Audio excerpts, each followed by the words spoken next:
WQED-TV.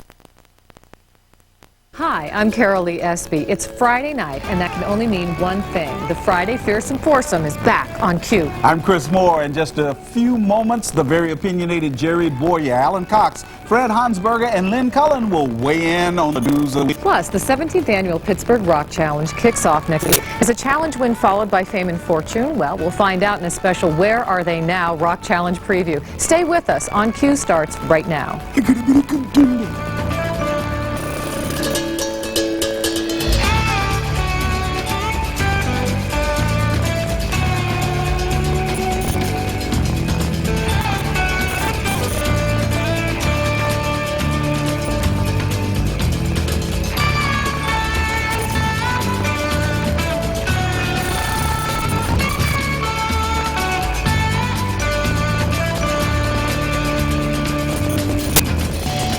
Good evening, I'm Stacy Smith. And I'm Carol Lee Espy. And I'm Chris Moore. Welcome to On Q. And it is Friday, and that means the Friday Fearsome Foursome is here tonight. And that can mean sentence discussion, some of which may not be entirely appropriate for younger viewers. That's our disclaimer. It also means that our professional newsman here may bow out at times. But hey, before we make our introduction, shouldn't we roll that Fearsome Foursome opening at the dinner I wasn't invited to? Director Dave, can you make it happen?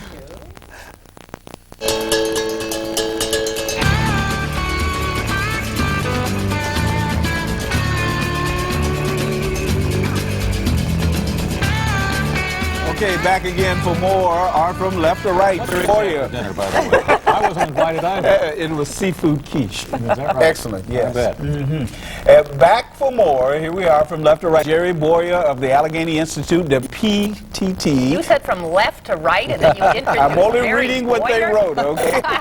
Well, he's way right, but we know what you mean by that. Absolutely right. He's also with PCNC and WPCB Channel 40. I may never get through this open because of Lynn Cullen of WPTT AM. Also with us, Alan Cox, the thug from 105.9 The X, and Fred Hansberger from KDK AM and PCNC. Now, I called Alan the thug because that's how he was referred to today in a letter that appeared in the Weekend magazine, Central Post Gazette. The letter writer says radio stations go too far these days in the race for ratings. He used words like vile, crude, and disgusting.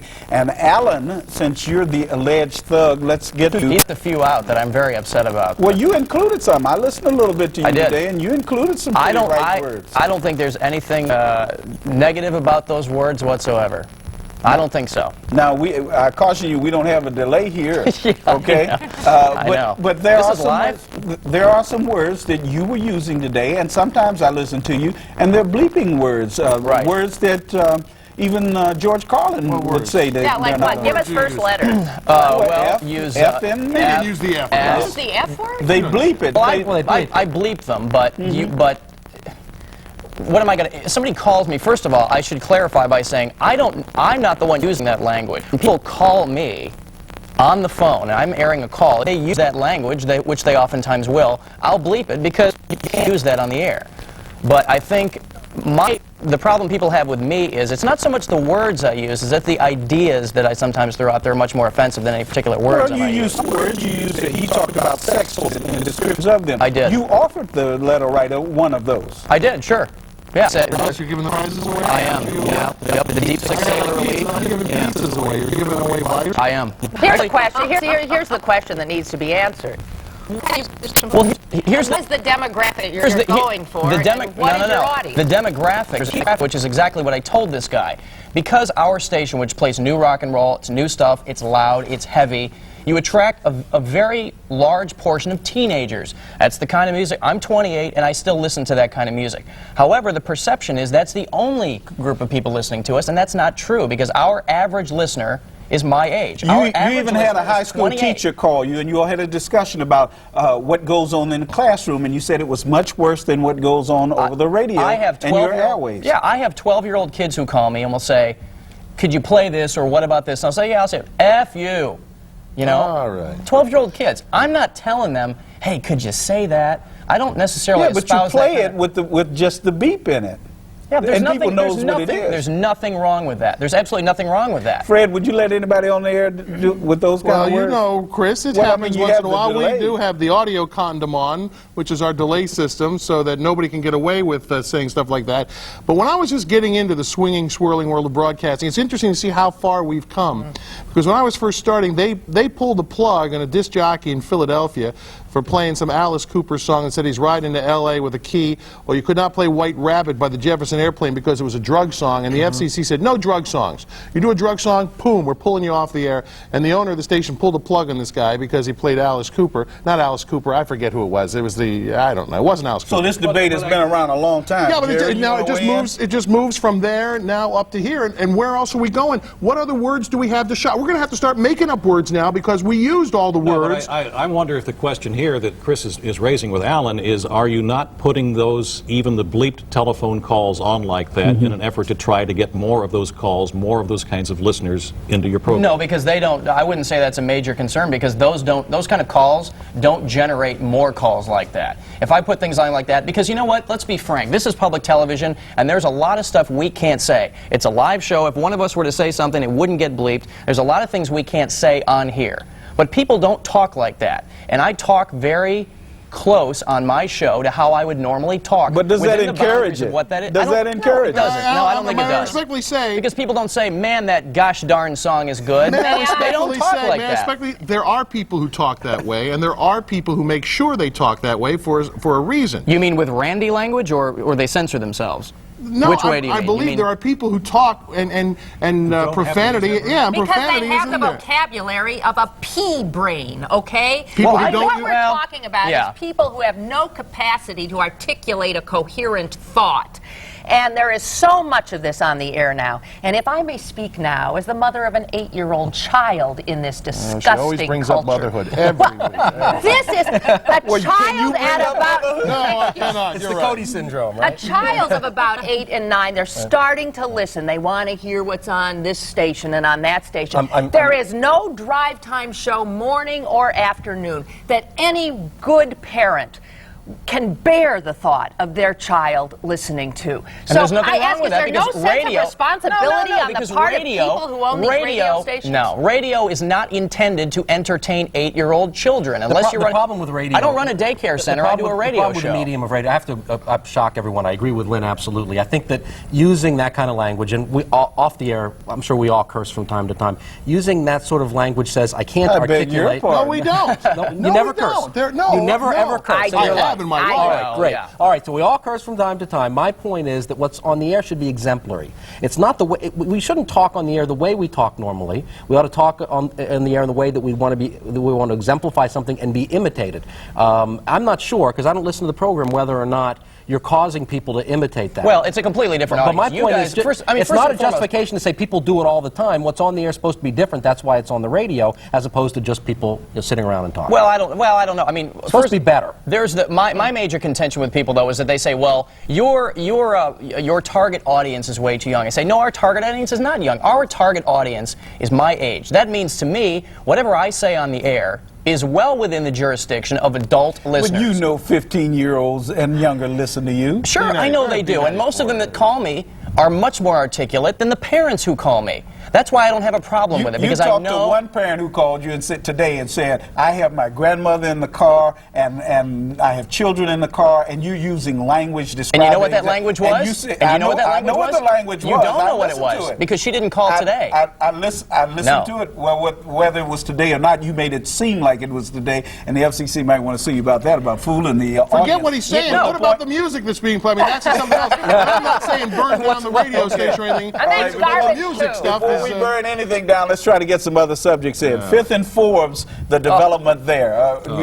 Everybody's You know what's groaning on it. incredible As a is mother, that here's this Lynn guy Cullen. and I Yeah. are going to agree again. Yes, for it's coming at it from different reasons. I think it's really wrong-headed. I know that a lot of people elected Tom Murphy mayor. Nobody elected him as the dictator. The arrogance of this man and the pushing through of these huge public projects with next to no input. You don't like from taking us. private property and giving it to I other think it's private property outrageous. owners? I think it's outrageous the Eminent way he's domain? using it. Right. The eminent domain is part of the Pennsylvania Constitution, it's part of the U.S. Constitution, but we've had consensus for over 200 years. You take private property away for a public use, a park, a school, a highway. How many Interesting times have last they... night, though, Tom Cox on Q Right. sat about where you are right now and said, this is the way we've always done it here, Yeah. to use it to I know, take it to I know one- he said that he's wrong. It hasn't always been done that Yeah, and you're way. right, because how many times have they used eminent domain is the big question the mayor will always ask. Once. Right, but he always used the Once. threat of it. He You know used what the this threat is? of it. This is what... That's eminent domain. I If he says, I'm going to use eminent domain if you don't give me the property, I'm they so say, tired okay, of I this give up. argument. I'm tiring of it because it's all about negotiation. It's all about positioning. Talk to the merchants who are displaced at PPG Place. Almost everyone to a business is doing much better now than they were before PPG Except the Place. ones that were moved to a building created specifically for them that's we- now going to be torn down Yeah, but again we- for another eminent yeah, domain it's all about project. is They bar moved them turned to a into a building they supper created club. for that purpose, and now they're tearing I that building down. understand that, but what They've I'm been moved saying, 3 times. When The you Maloney's attract been moved more 3 people times. downtown, these other businesses are going to do better. I had Jim Furlow on my TV show today, and Jim was saying, look, and he's pretty fiery on the other side, on your side, as a matter of fact. Right, He said there's right. going to be a compromise. Right. There is going to be a compromise. There's going to be a compromise on buildings. Right. There's going to be a By the way, compromise it's not going to on... attract people downtown. That's This what. sort of See, thing that's does not the attract point. people This is a downtown. wrong. They can go to a mall already out there in the mall. The mall doesn't have the the... stores they're talking about already exist. No, they Most don't. Of them in, Where's in, Nordstrom? Where's who's going Tiffany's? to- oh, Where's please. Nordstrom? And I Nordstrom live says there. they'll go someplace else in the one's region if living this where? doesn't happen in the city. You have This to is have a people living doomed in the idea. city Right. to This shop in plan the has- city. this company- People first, then retailers follow. This company It has has not to be failed. organic. It In can't be in any government city where they creating put a it, this downtown. company has Have they ever not built it? failed. Have they ever built it in Pittsburgh No, before? they haven't. Could Speaking be. of things that have not failed as of yet. All right, One go other ahead. thing Go here ahead. is only here can you find out that Jerry Boyer and Jim Furlow agreed also. I have to tell you, the big I'm problem going to go get an ACLU card. was where was the Preservation Society when they put that 7-Eleven awning on the Roberts Building how many years Excellent ago? point. Like, why is this coming up now? They've already ruined the facade of most of those I've buildings looked at most of these anyway, buildings. at I street can't find level. any worth saving. They're all decrepit. I'm not an architect, and beauty's in the eye of the beholder. It's the facade. Okay, we've got to get to But some they're of the, owned by those shop owners. It's their decision. Let's get to some of the news of the day. We just got an email from our fearless leader here, George L. Miles Jr., that says, late this afternoon, the FCC rescinded the additional programming guidance directed toward Cornerstone in the order of the December 29th. The rest of the order remains in effect. Our initial reaction is that this is good news and that we look forward to meeting with other parties. Jerry Boyer, let's go down the line. I think it's great. This was absolutely ridiculous. This has been dragging on for 2.5 years. This station owns a license that they don't need anymore. Simulcasting was not necessary. They made a decision that they were going to sell a business asset. There's another station out of town that needed it, and there's a station in between, Channel 40, that had a commercial license that didn't need it. Win, win, win. Okay. Wait, How this is much- not a normal business. This is a public How much of a television free- station. how much still of a business. It's a free speech public issue is this? television Glenn, station. how That's much- part of my money. How much of a free speech issue is this in terms of... It's not a free speech Well, no, issue. There are no, when they rescinded the educational programming limitations issue, on what there were Flip limitations on that. Flip Most through your religious cable, stations- flip through your any state, the radio or the TV. There are religious stations all over the place. There is they're no all infringement. cursing. There is no. They're cursing Satan. They're cursing evil. There is They're no cursing everybody. infringement on Fred, their right. On Fred, their right. But Fred. in a public station, there Fred- should be infringement. Fred, would you call a religious service an educational program? Religious services and educational, it could be, I guess. Isn't but or is? It could be, but we're talking about what CTV It teaches educating them. children to drink wine. There you go. I mean, Sacramento, the debate- curse after. It's been the blessed. debate over this, whether what they teach is educational. Linda Wambaugh and those other wackos would go out there and say, oh, they teach creationism. They teach that there's no such thing as global warming. You know, I don't think there is anything as global warming. And who is the director of curriculum for public television that says it's okay to show naked penises and who knows whatever? don't believe in global warming, is that I what do you're not. saying? That's exactly Good right. Lord Tongues in on heaven. tide. I know, it's a strange Okay. thing. Tongues on Neither tide. do about We can 10,000 promote this. We can climatologists, by the educate way. you on this. But if we educate, how could someone not believe in creationism? How could someone believe that Jesus Christ is alive and teach that as education? That people like Lynn Cullen will say, this isn't educational because I don't believe in it. Well, there's a lot of stuff that goes on this television station that Because I they don't think it's believe beyond in. the You pale. don't think there's Absolutely. such a thing as fact. fact, huh? There's not fact. There's no difference between science and let me tell you something. religion. It's the theory of evolution, Lynn. God It's not almighty. the fact of evolution. It's the theory. Yeah, it well, is the because, global warming theory, and I can get you as many scientists as you can get me that there is global warming. I can get you scientists to say there isn't. Well, I'll be a monkey's. All right, you're gonna. Well, just try and stop me. Look, I want to get to our grammarian here. We've talked about the state of morals and everything. What about the state of grammar, Lynn? Oh, the grammar lady. Yeah, the grammar lady is here. I went nuts Just try and because, stop me from it talking ain't about too this, good, okay? right? No, the Post-Gazette does something with such regularity. It drives me crazy. And finally, the other day, front page, there it was again. So many of the reporters do it. Obviously, their editors let it through. It is the phrase, try and do something. So they are going to try and. That is so incorrect. It is not correct. It is try to. That And wait is to see. Everybody says wait and see. It's wait to see, right, But Lynn? see, here, you were talking about that broadcasters should be elevating Yes, the absolutely. speech that we hear. I'm not gonna defend I would the think, Post-Gazette. Good heavens, if a newspaper, when newspapers start dumbing down, Exactly right. God help us. Let's go work for the BBC. We could put out a whole page ad that says, "Don't be such an ignorant." And ignorant. Don't be so ignorant. Don't be such an ignorant. Well, that's another word around here that is used incorrectly. And ignorant. Ignorant is used as meaning rude. Rude, I love coarse. it. Props. Right. Why are you looking at this so hard? Lynn, this is a parting gift from us to you. What It in says, heaven's name? money goes here. It's our on cue little can, and we know you'll be out Collection. raising funds for us, and we want to give this to you. So it switched On to your Christian- show. You've been pretty tough on us It switched to on Christian the air. TV already. You're taking up Can I the be the collection. first? But Fred is the first to contribute. We're going to go down the line. We'll notice that Fred put a nickel in. No, it We was a won't call quarter. him cheap. It was a quarter? Well, I guess we can't call him cheap. No folding You money think I've over been here. tough on you? See, what I have to admit, I love criticizing television more than I love being on television, and it's very difficult to be on it and criticize it too. So But this will be my last. But we really hope appearance not, on the to tell you Fearsome the Foursome. truth. As a colleague, let me say that I have always respected you. When I was on your show on WQEX, it was always a joy to be with Yes, it was you always a joy or to have you. Ann, and it's always a joy to have you here. So you're always going to have the welcome mat, as far as I'm concerned. And I hope I Even speak if for I these two, slander too. you Monday through Who Thursday. cares? I love it. I sit there Oh, how sweet. and As long as listen you to come you back all with the that time. It's publicity, It's right? publicity. We'll take it as long as you say our names right. libel, then we can make even more money for us. All right, okay. Yeah, you'll need that. Well, we'll have to bring this to a close sometime, and it appears that time is now. We're going to say goodbye to Lynn Cullen for now. What a But chick. we hope you'll What stop. unbelievable. Back in it. I can't believe you. You think I'm chicken? I got better things to do with my Friday night than spend it with Oh, like you I guys. don't. But we Like hope, I don't. I got hot we hope that dates. Lynn will come back. Lynn, we hope you'll come back sometime, okay? Okay, and as for the rest of you, Jerry Boyer, Alan Cox, and Fred Chicken Man Hansberger, we'll see you back here next week, and we'll initiate Pittsburgh Courier columnist Hop Kendrick into the Fearsome Foursome right here on Friday. It should be fun. Thanks for being here tonight. Pleasure. Thanks. Goodbye, Lynn. Bye. Oh, please.